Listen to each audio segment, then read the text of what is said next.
300ZX, wait, we can't jump into the bio that quick. We gotta let this one ride out for a little bit.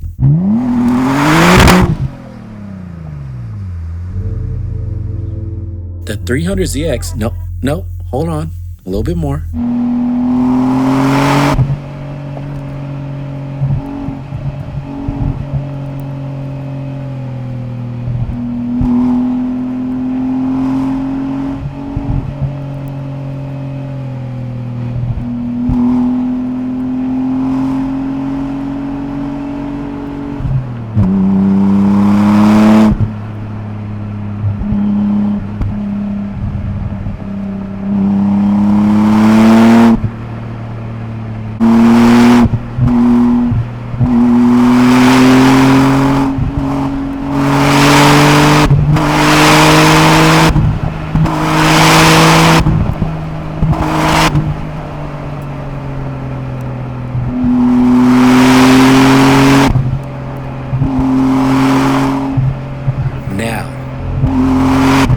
Other cars chase clout, the 300ZX Turbo chased perfection. With twin turbos, four-wheel steering, and a design that looked like it came from a PlayStation loading screen, the Z32 was Japan's flex of engineering muscle.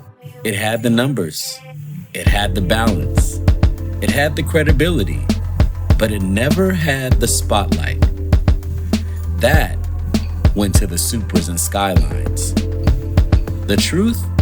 The 300ZX scared some people off. It was complicated, expensive to maintain, and under that sleek bodywork was an engine bay packed tighter than a Tokyo subway.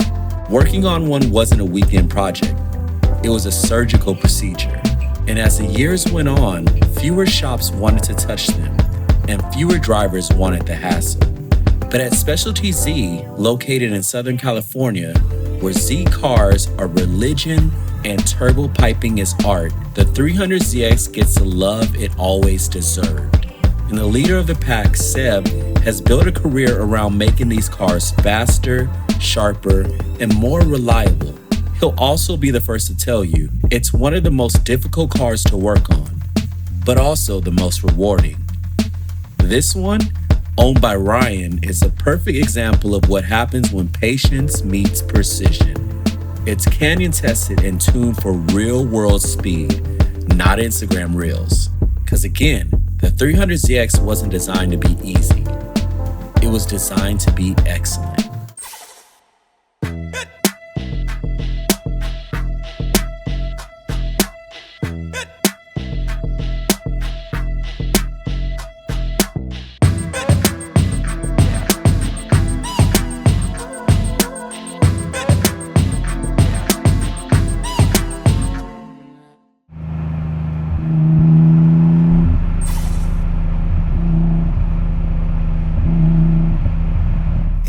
So yeah, some people ask me the one thing that does it about this car for me is I just gotta go to the aesthetics, the looks. When it was entering the 90s there, this was the first of we call it the big four, the RX-7, the Supra, and the 3000 GT.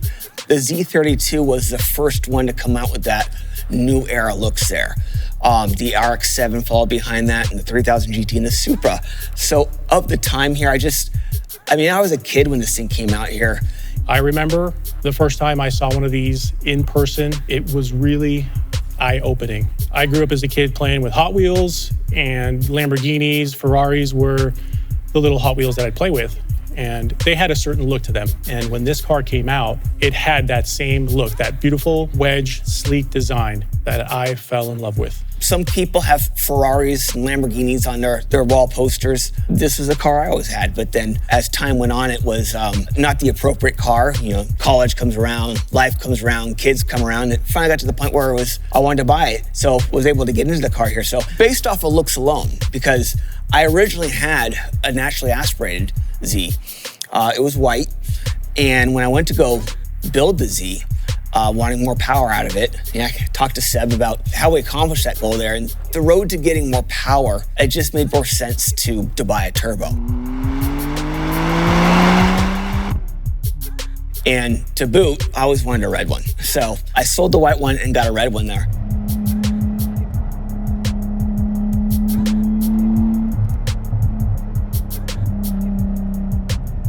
I go back to that naturally aspirated Z though, even if with the NA motor in it. It's a fun car, and it's the looks that pull you into that. The other thing is the T-tops. You don't pulling the T-tops off on nice days is something that you can't do in modern cars. They either have sunroofs or convertibles.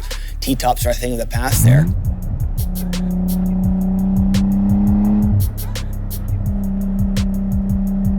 The Z cars have been renowned since they came out for their handling. Having owned a Z31 before this, the Zs of that time had started to get a little more touring-ish. They lost a lot of the sharp attributes that made the original Z car what it was. So when this car came around, it was a complete departure from the Z31. The Z32 was built from the ground up, and it reintroduced that driver's vehicle there. As I said, that fighter jet feeling, even in stock form, it inspired confidence there. Now, obviously, there's been a lot of modifications that give you a lot more grip, pull a more lateral G, and of course, more horsepower. But I would say even in stock form, this car is a joy to drive.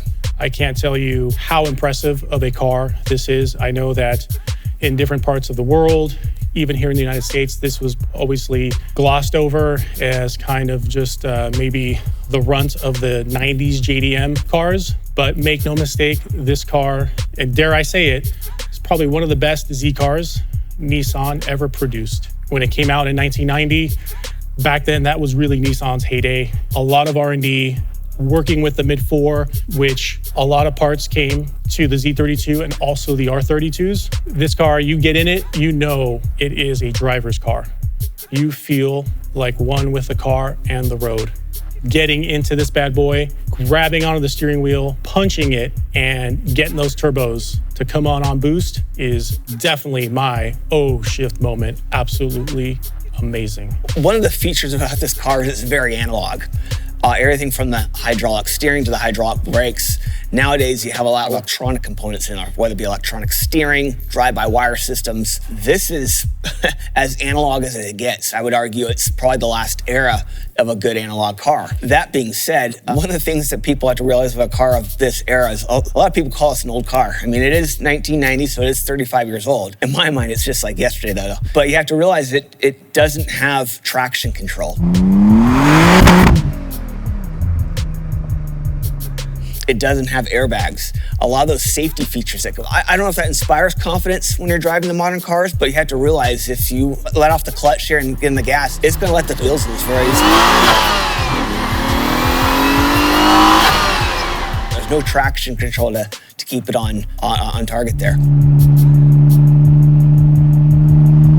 Something very surprising with this car that maybe the modern driver, a younger driver that's never driven a 90s caliber vehicle like this, is how on point the steering and the feel is, and how much of a driver's car this is. How much fun you can have with a 300ZX, specifically a turbo, and it doesn't have to make a ton of power.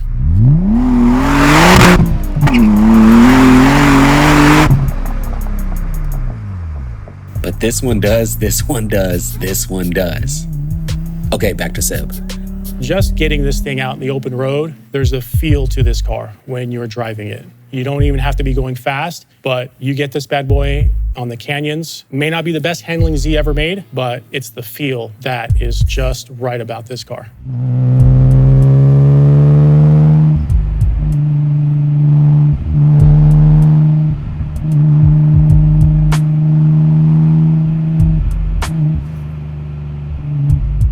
So interesting fact actually about the 300ZX was in 1998, there was a feature in Vibe magazine called Racer X. And what that did was it highlighted the street racing scene back east in New York, I believe. And it followed a few races around. And two of the hero cars of that article was a Mitsubishi Starion and a Nissan 300ZX, a black one, in fact. That story, that script in Vibe magazine was actually the inspiration for Fast and Furious. So when the producers started reading the script and putting it all together here, the 300ZX was actually the hero car in Fast and Furious. And if I understand correctly, as they got further into the movie, that scene with Paul Walker where he pops the target top off the top. They wanted that same appeal that the 300ZX couldn't fulfill because of the T-top. So that's why it was switched to a Supra in the movie there. There had been talks about incorporating a 300ZX into the original movie, but just never found its way in there. So a lot of what ifs. What if this car was the feature in Fast and Furious? Would it be as highly sought after as the Supra is today?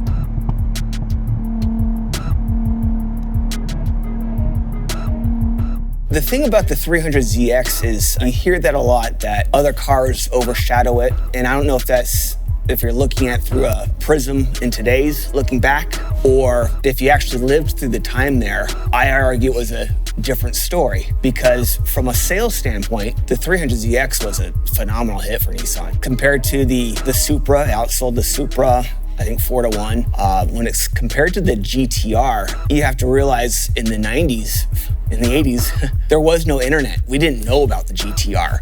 So the Z was always aimed at competing with the Supra, the FD ARC-7, FC ARC-7, or the 3000 GT. When I look at a competitive set, those are the four that I usually stack it up against. The Nissan GTR was Nissan's halo car, and we didn't hear about that, I would argue, until someone started playing PlayStation, or if you were reading Turbo magazine or Sport Compact Car at the time, you might get a glimpse of it there, but there was none of these streaming videos that would highlight that car. So if you were in America, I would argue outside of Japan, the 300ZX was Nissan's halo car. I've had many cars in my lifetime. In fact, if I were to put this in comparison with any more of the modern cars I've had, I had a 05 G35, and when he sat in that car, a phenomenally handling car and great car and good power curve, and the seating arrangement on that car was always nice. But getting into this car here, I feel a lot of drivers feel like they say that you're getting into that, almost like that Corvette feeling where the tires are right behind you there. I've always been a fan of the dash on this car here. And I think cars of that era, whether it be the 300ZX or the Supra,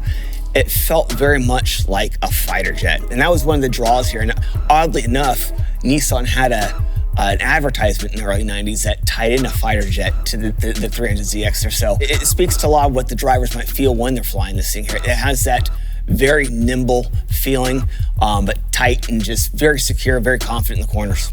So one of the questions that's most difficult to answer about a car like this that has, I think everything's been modified on it other than the transmission at this point, is when people come up to you and they say, what do you have done to the car? I don't know where to start a lot of times. So everything's been touched on this car, from the subframe to the bushings, to the turbos, to the intercoolers.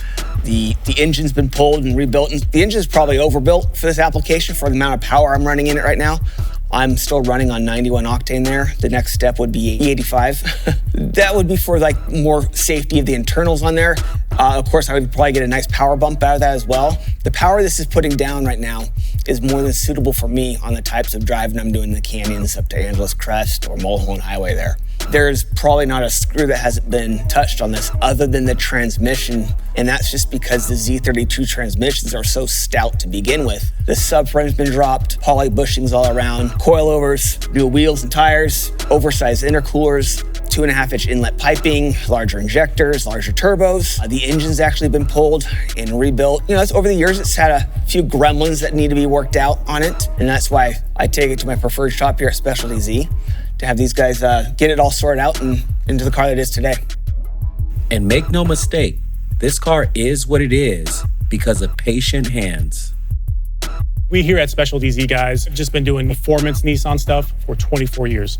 That is our main focus. Z32s, Z33s, to the new RZ34, GTRs, everything that's essentially 90s and newer. But this particular car is what started it for me. Now that I've experienced all of this, I wish I would have done. I don't know if I would have changed things because I'm very happy with how things have turned out, but my first Z32 was a bit of a dud, and you got to make sure you do your due diligence when you're looking to buy one. It goes for any car, besides the 300ZX, but these cars are definitely more complicated. People don't like to work on them. You definitely can't take this to your Nissan dealer anymore. A lot of the guys that worked on these when they were brand new have either retired or they're dead. And so you really need to make sure you know somebody, a shop or highly trusted individual that knows how to work on these.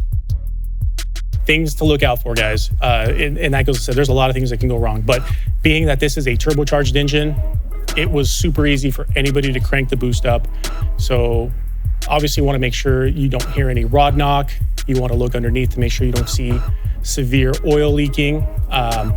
There's quite a bit that can be done to this engine. These engines are stout, but in the wrong hands or somebody who doesn't know any better, you could have catastrophic scenario on your hands as far as a very expensive rebuild job. So rev the engine up once it's been warmed up, listen for any audible noises that should not be there. Common issue with these are the VTC gears, specifically the early model years. They had a rattle. Some people would think it's a rod knock. It's more of a rattling noise. In terms of a valve train, top of the head noise, that's unrelated. It's not a serious issue. You just want to confirm that's what that noise is, and it's not something in the bottom end. But these things are stout. They're amazing cars. The VG30 doesn't get the praise it should. In the right hands, they are phenomenal motors. We've made 700 wheel on stock bottom ends with everything in its place. They do great. So like anything else, you mistreat it, you don't take care of it, you don't work on it correctly, you're gonna have problems, and it will let you know that if it's not done correctly. I think it's safe to say that a car like this doesn't serve as a daily driver or anything I drive more than a few days a week. But whenever it's gone, it doesn't go unnoticed. So whenever I drop it off for work to get done for one thing or another, there's nothing that takes away from seeing the car again for after a few days and going, oh shit, you are beautiful still.